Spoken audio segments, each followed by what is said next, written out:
They say nations rise through ideals, through revolutions, through the will of the people, but that's the tale we're meant to believe. The truth hides beneath deserts, beneath oceans, beneath the grip of a substance darker than night and older than the bones of kings. A truth no president wants to speak aloud. A truth whispered only in sealed rooms and in corridors where the lights stay dim. And it begins with this: the world you know, the cities you walk through, the wars you learned about in school. They weren't shaped by democracy, nor diplomacy, nor destiny. They were shaped by oil, by those who found it, who exploited it, who traded it like forbidden gold, who hid their signatures behind treaties and their intentions behind crises. This is the empire no historian teaches, no journalist fully exposes, no leader willingly confronts, because this empire still rules all of us, quietly, relentlessly, without mercy or pause. You are about to hear a story most people never question because they're never given a reason to. You'll hear how a simple resource became the backbone of modern civilization, how it dictated what nations built and what nations broke. And once you understand how long this shadow has stretched across history, you will never again look at the price of gas, or a military conflict, or a political campaign without sensing the invisible hand guiding all of it. A hand soaked in raw. Most people believe oil is just a fuel, something we pump into cars, heat buildings with, refine into plastics. But oil is not a fuel. It is leverage. It is bargaining power. It is a currency mightier than anything printed on paper. For over a century, governments, banks, international alliances, and intelligence agencies have moved not according to values or promises, but according to pipelines, supply lines, and proven reserves buried beneath territories they suddenly, urgently needed to stabilize. Oil has always been the reason, even when the official explanation sounded like freedom or justice or humanitarian intervention. But to see the truth clearly, you must start at the beginning, before the empires, before the global markets, before the wars fought over deserts. Because the empire of oil didn't begin with the discovery of oil, it began with the discovery of control. In 1859, in the small and muddy town of Titusville, Pennsylvania, Edwin Drake drilled the first commercial oil well. It wasn't strategic. It wasn't part of a global plan. It was clumsy, risky, and mocked by most who heard about it.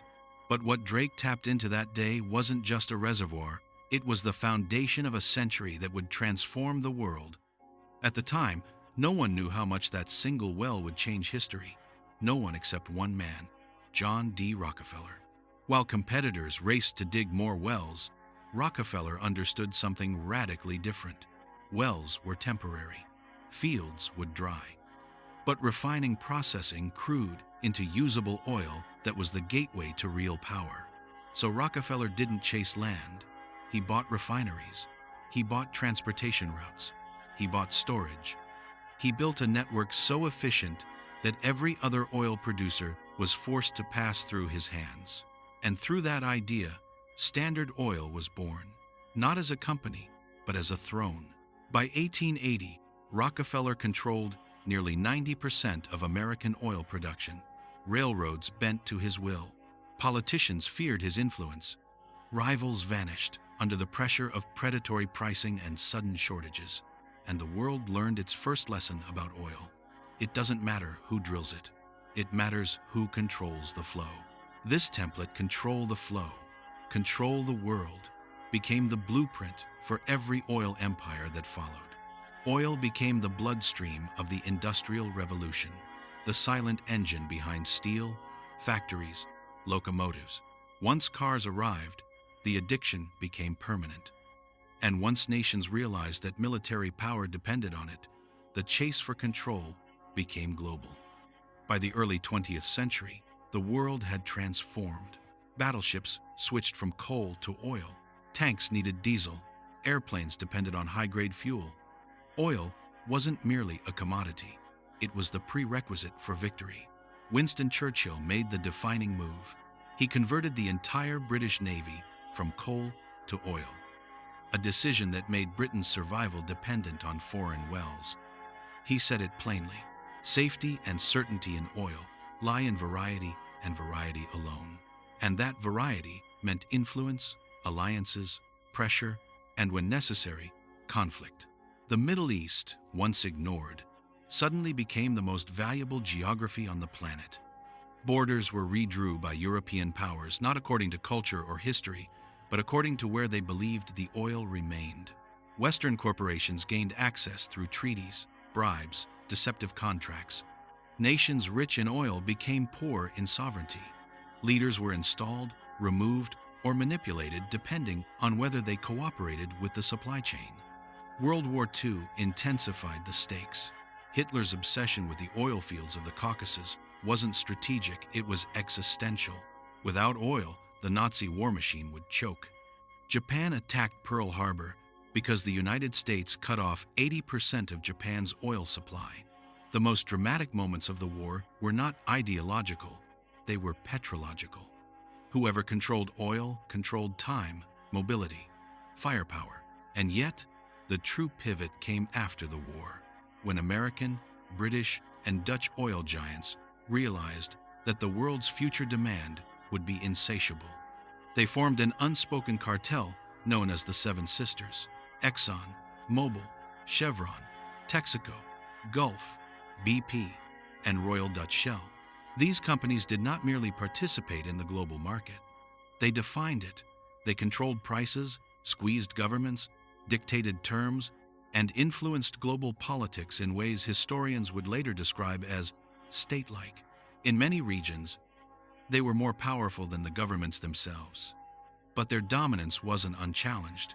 In 1951, Iranian Prime Minister Mohammad Mossadegh nationalized the Anglo-Iranian Oil Company. It was the first time a Middle Eastern nation asserted independence over its own oil. The West panicked. British intelligence and the CIA orchestrated Operation Ajax, overthrowing Mossadegh and installing the Shah. The official story blamed communist influence. The real reason? Western oil supply was threatened. In 1973, OPEC struck back. Arab nations declared an oil embargo against countries supporting Israel during the Yom Kippur War. Overnight, oil prices quadrupled. The global economy stumbled. Lines stretched for miles outside gas stations. Inflation surged. And for the first time, Western nations realized the empire of oil could strike from both sides, through scarcity as well as abundance. The United States responded by creating one of the most influential agreements in modern history: the Petrodollar Pact. In 1974, America struck a deal with Saudi Arabia. In exchange for military protection, Saudi oil would be sold exclusively in US dollars. Every nation needing oil would have to buy dollars first. The dollar became not only a currency, but a lifeline. Oil demand created dollar demand, and dollar demand cemented American global dominance. Behind the headlines, a deeper web was tightening. Oil companies influenced environmental policies, foreign policies, intelligence operations. Wars were justified by democracy, but triggered by supply. Coups were labeled as anti-communist, but motivated by resource control. The media focused on politics, while the real power belonged to those who controlled energy. But time did not weaken the empire. It strengthened it. Oil became foundational to everything: transportation, agriculture, pharmaceuticals, plastics, technology. Even renewable energy depends on oil for mining, construction, and global shipping. No matter what alternative you imagine, oil remains the skeleton of modern civilization. Today, the empire of oil is far more sophisticated. Saudi Aramco is the world's most profitable company. ExxonMobil writes environmental research influencing climate discussions. Shell uses artificial intelligence to predict demand with military precision. BP funds think tanks shaping global energy policy. The World Bank and IMF enforce structural debt systems that keep oil-rich developing nations from ever gaining full control of their own resources. And while the public consumes news about geopolitical tensions, the real conversations happen between CEOs, oil ministers, hedge funds, intelligence agencies, And multinational banks, private meetings, private agendas, public consequences.